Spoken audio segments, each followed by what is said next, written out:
ये ज़रूरी है कि सब अम्बिया को सच्चा और पाकबाज माना जाए। पाकबाज का मतलब क्या है? पाक, पाकीज़ा, नेक, परहेज़गार। और सबका अदब व एहतराम किया जाए। इस्लाम में इस बात की हरगिज़ इजाज़त नहीं कि बाज़ रसूलों पर ईमान लाया जाए और बाज़ का इनकार किया जाए। यूँ समझ लें कि हज़रत आदम अलैहिस्सलाम से लेके ख़ातमुन नबीयीन हज़रत मोहम्मद मुस्तफ़ा सल्लल्लाहु अलैहि वसल्लम तक किसी एक नबी का इनकार भी कुफ्र है।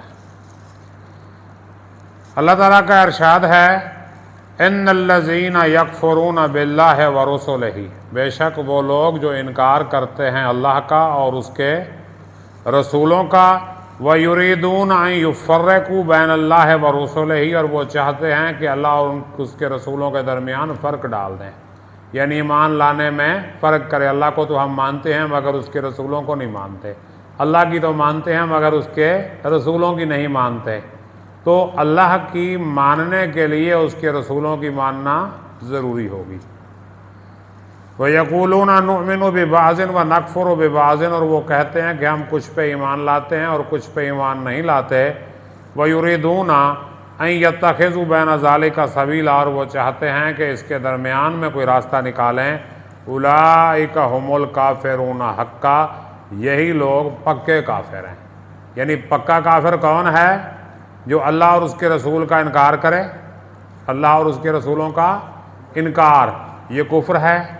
इसके बाद युफ़र्रिक़ू बैन अल्लाह व रसूलिही, अल्लाह और उसके रसूलों के दरमियान इताअत, ईमान किसी भी हवाले से कोई फ़र्क करे और ये कहे कि हम कुछ पे ईमान लाते हैं और कुछ पे नहीं लाते, और हम कोई दरमियानी रास्ता निकालते हैं कि दो सच्चे भी मान लेते हैं, साथ एक झूठा भी मान लेते हैं, चल भाई ये दरमियानी राह निकल आएगी। तो इसका क्या नतीजा निकलेगा?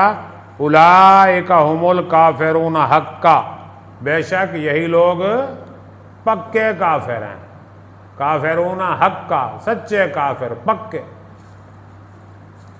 अम्बिया और रसूल की ज़रूरत क्या है भाई? अम्बिया की अल्लाह ताला ने इंसानों की हिदायत के लिए इंसानों ही में से रसूल भेजे, क्योंकि इंसान की रहनुमाई के लिए इंसान ही रसूल हो सकता है। पैगाम इलाही को नबी पर नाजिल करने की हिकमत मुनज़्ज़ल आयात में मुलाहिज़ा हो। व अंज़लना इलैका ज़िक्रा, और हमने नाजिल किया आपकी तरफ ज़िक्र, लियुतबय्यन लिन्नास, ताकि तू लोगों को खोल कर बयान कर दे, मा नुज़्ज़िला इलैहिम, कि ये उनकी तरफ किस लिए नाजिल हुआ या जो चीज़ उनकी तरफ नाजिल हुई। हजूर को ख़ुद अपनी ज़िंदगी में कुरानी उसूलों पर मबनी एक अमली मुज़ाहरा करना था। सिर्फ यही नहीं कि आप आकर पैगाम सुना देते, बल्कि इस पैगाम के मुताबिक इंसानी ज़िंदगी की इस्लाह भी आपकी ज़िम्मेदारी थी। पैगाम इलाही फ़रिश्तों के ज़रिए भेजा जा सकता था, मगर महज पैगाम भेजने से मकसद पूरा नहीं हो सकता था। इस अजीम मकसद की तकमील और तामील के लिए लाजमी था कि इस पैगाम को बनी नौ इंसान का एक फ़र्द लेकर आए, जो कि इंसान कामिल होने के बावजूद बहरहाल इंसान और बशर हो, उसको मुश्किलात और मजबूरियों का इसी तरह सामना करना पड़ता हो जिस तरह उसकी उम्मत के किसी फ़र्द को, और जो सारी दुनिया के सामने एक ऐसी सोसाइटी को बतौर मिसाल रख दे जिसका इज्तिमाई निज़ाम इसी पैगाम इलाही की मंशा की शरह हो। ठीक हो गया जी? उस मकसद को वाज़ेह करता हो। It's okay. कोई सवाल, कोई बात आपके जहन में आती है तो वो पूछ सकते हैं।